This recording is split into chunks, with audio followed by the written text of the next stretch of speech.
રામે જોયું તો અવધેશ ધરતી ઉપર બેશુદ્ધ પડ્યા છે. રામે કઈ માને પૂછ્યું, માં મારા પિતાજી બેશુદ્ધ કેમ છે?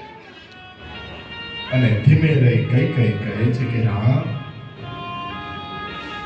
તારા પિતાજી રાજ્યાભિષેકના ખુશ ખબર આપવા માટે મારે ત્યાં પધાર્યા, ત્યારે મેં બે વરદાનની માંગણી કરી.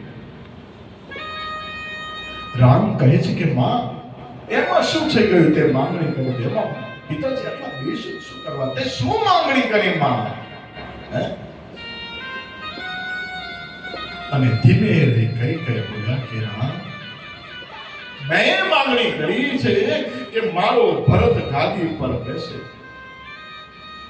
આટલા શબ્દો રામના કાનમાં પડ્યા તો રામ તો ખુશ થઈ ગયા. માં, મારે જે જોઈતું હતું તે મને આપ્યું છે.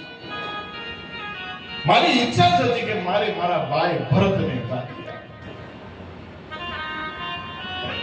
તે મારા મનોરથ પૂર્ણ કર્યા છે.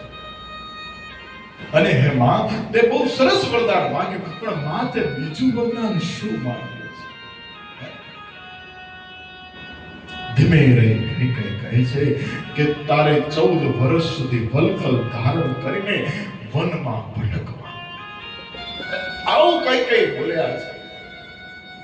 અને રામજીના ચહેરા પર પ્રસન્નતા વ્યાપી ગઈ.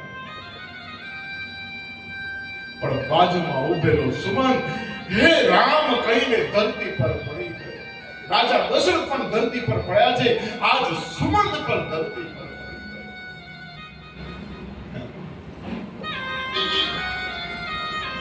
રામજીને તો આનંદ થયો છે, પણ રામજીના મનમાં એમ થયું કે આ સમાચાર મારી માં કૌશલ્ય સાંભળશે તો એનું શું થશે?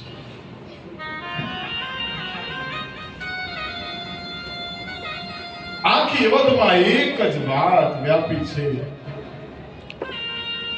કે રાજા કોપ ભવનમાં છે અને કઈ રામને વિવાસ. અને આજ ઋષિની પત્નીઓ આવી છે.